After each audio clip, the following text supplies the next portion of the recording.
ரூபாய்க்கும் கீழ growth பொட்டன்ஷியலோட ஸ்டாக்ஸ் இருக்கா?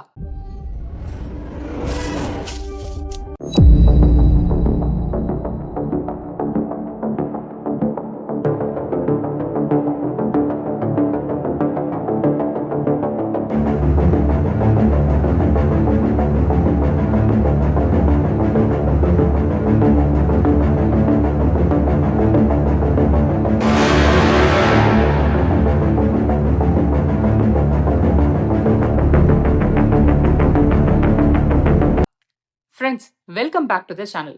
இன்னைக்கு நாம பேச போறது ரொம்ப இன்ட்ரெஸ்டிங் டாபிக். 200 ரூபாய்க்கும் கீழே இருக்கிற Indian stocks with good growth potential according to analyst. அதை பத்தி தான் இன்னைக்கு பார்க்க போறோம். லோ பிரைஸ்ல ஸ்டாக் வாங்குறதுனா அது சீப் இல்ல. அஃபோர்டபுள் என்ட்ரி பாயிண்ட்டுக்கும் லோ பிரைஸுக்கும் பிக் டிஃபரன்ஸ் இருக்கு. இன்னைக்கு நாம 4 ஸ்டாக்ஸ் பார்க்க போறோம் from different sectors. Renewable energy, railway finance, power trading, அப்புறம் பேங்கிங். ஒவ்வொரு ஸ்டாக்கும் current price, 52 week range, 1 year performance, analyst consensus, rating, target price, key risks and growth drivers பத்தி பேச போறோம். வீடியோ முழுசா பாருங்க. ஏன்னா கடைசி ஸ்டாக்ல ஒரு இம்பார்ட்டன்ட் ரிஸ்க் ஃபேக்டர் பத்தி பேச போறேன். அது உங்க டெசிஷனை கம்ப்ளீட்டா சேஞ்ச் பண்ணலாம். Let's get start. First stock Suzlon energy. இது இந்தியாவோட largest wind turbine manufacturer with 21 plus gigawatts installed capacity. Current price இப்போ ஸ்டாக் 52 to 54 ரேஞ்ச்ல ட்ரேட் ஆகுது. 52 வீக் ஹை ரஃப்லி 85 ருபீஸ் அண்ட் லோ பார்த்தீங்கன்னா அரௌண்ட் 38 to 40 ருபீஸ். 52 வீக் ஹைல இருந்து ஸ்டாக் அரௌண்ட் 30 to 35% டவுன் ஆயிருக்கு. சுஸ்லானோட stock 1 year return flat to slightly நெகட்டிவா தான் இருக்கு. ரீசன்ஸ் ப்ராஃபிட் புக்கிங் அப்புறம் செக்டர் ரொட்டேஷன் காரணமா. ஆனா 3 இயர் ரிட்டர்ன் பார்ட் ஸ்டாக் ரொம்பவே நல்லா பெர்ஃபார்ம் பண்ணியிருக்கு. வைசஸ்.com படி 13 அனலிஸ்டோட average rating strong buy. 12 month target price தோராயமா 65 to 70 ருபீஸ். மீனிங் என்னன்னா கரண்ட் பிரைஸ்ல இருந்து 15 to 20% அப்சைடு. வேற சோர்சஸ் 70 to 80 ருபீஸ் ரேஞ்ச்ல கூட காட்டுது. ஏன் growth பொட்டன்ஷியல் இருக்கு? கம்பெனி டெட் ஃப்ரீ ஆயிடுச்சு. மேஜர் ரீஸ்ட்ரக்சரிங் முடிச்சு India 500 gigawatts renewable energy target பண்ணுது பை 2030. விண்ட் செக்டாருக்கு மேசிவ் டெய்ல்விண்ட் இருக்கு. And EPC as a proportion of your sales, where do you intend to take it? Because from 20% you've come to 27%. At what level do you think will be ideal? We said by FY28 we will reach 50%, and that's what we'll maintain. And so the EPC OEM mix will be how much in 27? In the order book, 50% of order will be EPC, and balance 50% would be what we call equipment supply or part EPC and things like that. Means about this 50% we will offer land through the entire life cycle support of operation maintenance. Quarter 4 financial year 26ல revenue 53% year over year growth. Net profit 54% growth. Risk என்னன்னு பார்த்தா valuation ஸ்ட்ரெச்டா இருக்கு. PE 40+. So எந்த negative news வந்தாலும் stock குவிக்கா correct ஆகும். Stock number 2 IRFC, Indian railway finance corporation. இது இந்தியன் ரயில்வேஸோட dedicated financing arm.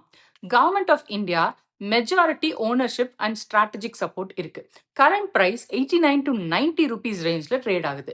52 week high 139 ரூபாய், லோ 87 ருபீஸ்.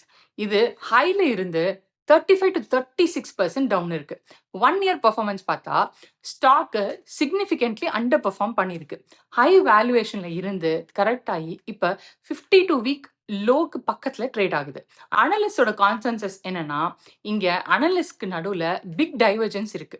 சில sources 202 to 232 rupees bullish target காட்டுது. ஆனா வால் ஸ்ட்ரீட் பேஸ்ட் எஸ்டிமேட்ஸ் ரொம்ப கான்சர்வேட்டிவா இருக்கு. 60 to 65 ருபீஸ் ரேஞ்ச் கூட காட்டுது. இது IRFCயோட வேல்யூவேஷன் டிபேட் எவ்வளவு காம்ப்ளிகேட்டட்னு காட்டுது.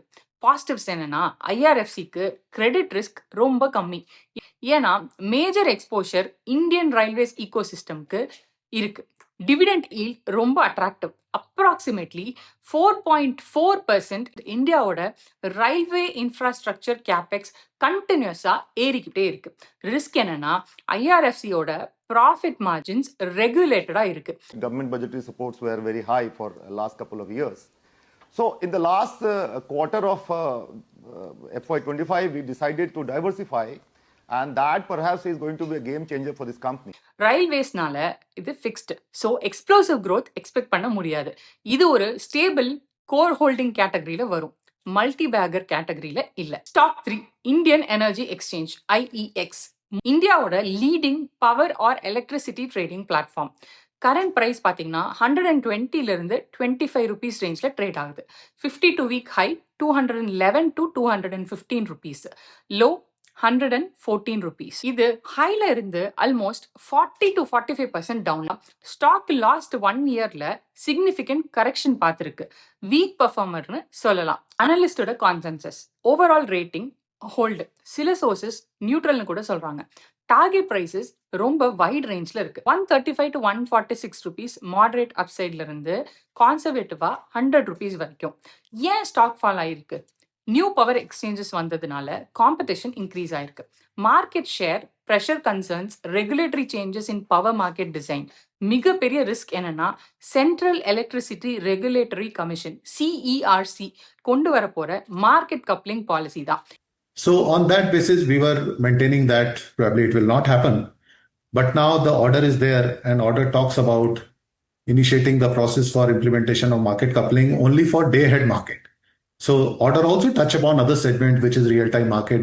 இப்போதைக்கு IEXல அதிக பயர்ஸ் அண்ட் செல்லர்ஸ் லிக்விடிட்டி இருக்கிறதுனால அவங்க தான் எலக்ட்ரிசிட்டி ப்ரைஸை டிட்டர்மின் பண்றாங்க. ஆனா புது ரூல் படி கிரிட் இந்தியா அப்படிங்கிற ஒரு இண்டிபெண்டன்ட் பாடி எல்லா எக்ஸ்சேஞ்சஸோட ஆர்டர்ஸையும் ஒன்னா சேர்த்து இந்தியா முழுக்க ஒரே யூனிஃபார்ம் கிளியரிங் ப்ரைஸை ஃபிக்ஸ் பண்ணுவாங்க. இந்த யூனிஃபார்ம் ப்ரைசிங் வந்தா IESோட முக்கிய காம்படிட்டிவ் அட்வான்டேஜ் காலி ஆயிடும். எந்த எக்ஸ்சேஞ்சில் ட்ரேட் பண்ணினாலும் ஒரே விலை தான். அப்படிங்கும்போது மக்கள் ஏன் IEXக்கு மட்டும் வரணும்? பாசிட்டிவ் சைட் பார்த்தா IEX ஹிஸ்டாரிக்கலா அட்ராக்டிவ் ஹை ஈல்ட் டிவிடெண்ட் கொடுத்துருக்கு. Around 4 to 5%. கம்பெனி ப்ராஃபிட்டபிளா தான் இருக்கு with strong cash generation. Valuation reasonable ஆயிடுச்சு கரெக்ஷனுக்கு அப்புறம். இது ஹை ரிஸ்க் கான்ட்ராரியன் பெட் கேட்டகரியில வரும். காம்படிஷன் கன்சர்ன்ஸ் அப்புறமா ரெகுலேட்டரி சேஞ்சஸ் ரிஸ்க் ரிசால்வ் ஆனா அப்சைடு இருக்கு, இல்லைன்னா டிக்ளைன் கண்டினியூ ஆகலாம். 4வது ஸ்டாக் இந்தியன் ஓவர்சீஸ் பேங்க். ஒரு பப்ளிக் செக்டார் பேங்க், கவர்மெண்ட் தான் majority shareholder. Current price 34 to 35 rupees ரேஞ்ச்ல ட்ரேட் ஆகுது. 52 week high 43 rupees, low 31 rupees. 1 year performance பார்த்தா stock approximately 15% down. Profit booking காரணமா ஷார்ப் ரேலிக்கு பின்னாடி government of India currently around 92% stack hold பண்ணிக்கிட்டு இருக்கு. SEBI minimum public share holding norms meet பண்றதுக்காக ஃபியூச்சர்ல கவர்மெண்ட் இன்னும் ஸ்டேக் டைல்யூட் பண்ண வாய்ப்பு இருக்கு. ஸோ ஷார்ட் டேர்ம்ல இது ஸ்டாக் சென்டிமெண்ட்டை அஃபெக்ட் பண்ணலாம். But long term liquidity and institutional participation increase ஆகவும் ஹெல்ப் பண்ணலாம். அனலிஸ்டோட கான்சென்சஸ். அனலிஸ்ட் கவரேஜ் IOBக்கு லிமிட்டடா இருக்கு. அனலிஸ்டோட opinion largely neutral. Kotak securities neutral rating with 37 rupees target. Consensus average approximately 40 rupees, meaning modest upside தாங்க. பாசிட்டிவ்ஸ் என்னன்னா Q3 financial year 26ல net profit 63% year over year jump. Non performing அசெட்ஸும் ஸ்டெடியா reduce ஆயிட்டு. The credit portfolio is like this: 51% is MCLR linked, 51% of the total credit portfolio, and around 42-43% is repo linked. And that is the ratio which at present the credit portfolio is there. And greater than 40% CASA ratio. Capital adequacy ratio healthy 19.7%. Growth capitalக்காக ரீசெண்டா 5,000 crore equity raise approved. Risk பாத்தீங்கன்னா company dividend pay பண்ணல and low institutional ownership. And இது mainly retail driven stock. PSU பேங்கிங் செக்டர்ல SBI, PNB மாதிரி பெரிய பிளேயர்ஸோட கம்பீட் பண்ணணும். ஸோ ஃப்ரெண்ட்ஸ், இந்த 4 ஸ்டாக்ஸ்லயும் ஒரு காமன் பேட்டர்ன் இருக்கு. எல்லாமே 52 வீக் ஹைல இருந்து சிக்னிஃபிகண்டா கரெக்டா இருக்கு. இதுக்கு அர்த்தம் சீப் இல்ல, என்ட்ரி பாயிண்ட் ஒரு வருஷத்துக்கு முன்னாடியை விட பெட்டரா இருக்குன்னு அர்த்தம். ஆல்சோ ஞாபகம் வச்சுக்கோங்க, லோ பிரைஸ் ஸ்டாக்னா ஆட்டோமேட்டிக்கா குட் இன்வெஸ்ட்மெண்ட் இல்ல. ஃபண்டமெண்டல்ஸ், அனலிஸ்ட் கான்சென்சஸ், அப்புறம் உங்க ஓன் ரிஸ்க் அப்பிடைட்டை வச்சு மட்டும் டெசிஷன் எடுங்க. பியூர் ஃபண்டமெண்டல்ஸ் அண்ட் அனலிஸ்டோட கன்விக்ஷன் வச்சு பார்த்தா சுஸ்லானுக்கு கிளியரா improving financial, sector tailwind, strong buy, consensus combo இருக்கு. ஆனா வேல்யூவேஷன் எல்லாமே ரிச்சஸ்டா இருக்கு. ஸோ growth டிசப்பாயிண்ட் ஆனா down side risk real. IRFC sleep at night option, ஆனா growth weak. IEX and IOB ரொம்ப ஸ்பெக்குலேட்டிவ் பெட்ஸ். மார்க்கெட் ஜென்யூனா ஸ்பிளிட் ஆகியிருக்கு. இன்வெஸ்ட் பண்றதுக்கு முன்னாடி இதை நீங்க ஓனா டீப் டைவ் பண்ணுங்க. அனலிஸ்ட் டார்கெட்ஸ் ஆஃபன் சேஞ்ச் ஆகுது. இதை ரிசர்ச்சோட ஸ்டார்டிங் பாயிண்டா எடுத்துக்கோங்க, ஃபைனல் ஆன்சரா இல்ல. வீடியோ பிடிச்சிருந்தா லைக் பண்ணுங்க, சேனலை சப்ஸ்கிரைப் பண்ணுங்க, கமெண்ட்ல உங்களுக்கு பிடிச்ச ஸ்டாக் எதுன்னு சொல்லுங்க. அடுத்த வீடியோல மீட் பண்ணுவோம். Thank you, bye bye.